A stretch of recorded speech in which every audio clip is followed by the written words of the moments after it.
Konstantinopel, ibu kota Kekaisaran Romawi Timur, berdiri megah di tepi Bosporus selama lebih dari 1000 tahun. Kota ini tidak hanya menjadi pusat kekuasaan, tetapi juga simbol peradaban Kristen Ortodoks di timur. Namun, pada tahun 1453, takdir membawa Konstantinopel ke dalam salah satu peristiwa paling dramatis dalam sejarah dunia. Kejatuhannya ke tangan Kesultanan Utsmaniyah di bawah kepemimpinan Sultan Mehmed II yang kelak dijuluki Mehmed Sang Penakluk.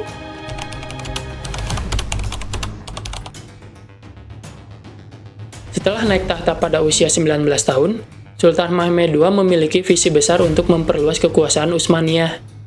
Salah satu impiannya adalah menaklukkan Konstantinopel, kota yang selama berabad-abad menjadi dinding pertahanan dunia Kristen terhadap ekspansi Islam.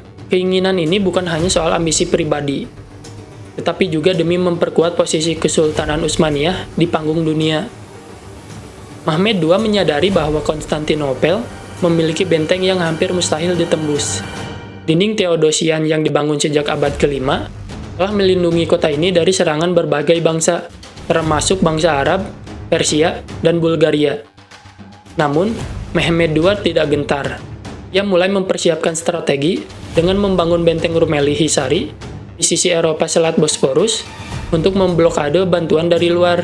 Tidak hanya itu, ia juga mengembangkan artileri besar yang belum pernah terlihat sebelumnya, termasuk meriam raksasa Basilika, buatan insinyur Orban dari Hungaria. Meriam ini mampu menghancurkan dinding kota yang sudah tua dan dianggap tak tertembus.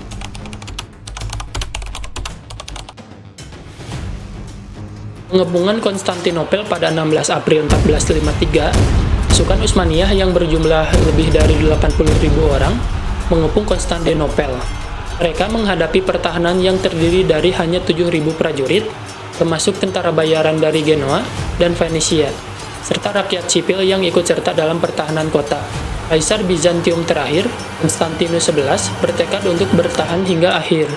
Selama hampir 2 bulan, pertempuran berlangsung sengit. Meriam Mehmed II terus menghantam tembok kota, tetapi pertahanan Bizantium tetap teguh.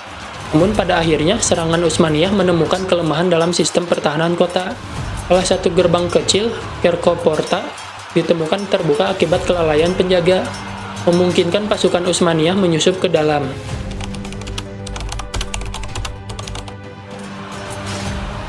Pada pagi buta, Sultan Mehmed II memerintahkan serangan terakhir.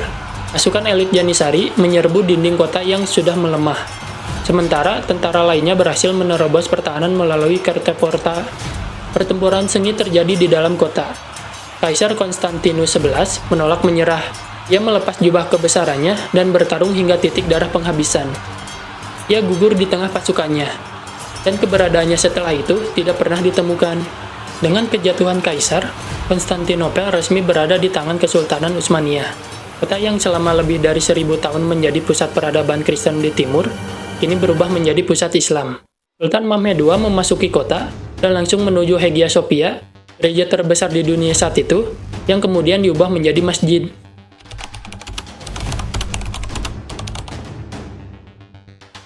Kejatuhan Konstantinopel menandai berakhirnya Kekaisaran Romawi Timur, yang sudah berdiri sejak zaman kuno.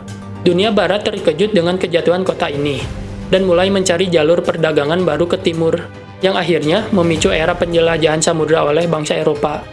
Sementara itu, di dunia Islam, Mehmed II dipuja sebagai pahlawan besar. Ia menjadikan Konstantinopel sebagai ibu kota Kesultanan Utsmaniyah, yang kemudian dikenal sebagai Istanbul. Kota ini berkembang menjadi pusat perdagangan dan budaya yang menghubungkan timur dan barat selama berabad-abad.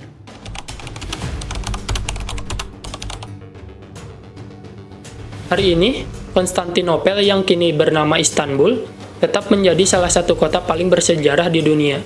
Benteng-bentengnya masih berdiri kokoh, mengingatkan dunia akan kejayaan dan tragedi yang pernah terjadi di tempat ini. Kejatuhan Konstantinopel bukan hanya peristiwa militer biasa, tetapi juga simbol perubahan zaman yang mengantarkan dunia ke babak baru dalam sejarah peradaban manusia. Jadi, gimana menurut kalian? Tulis di kolom komentar ya. Sekian dari saya Yongki. Sampai bertemu di cerita selanjutnya.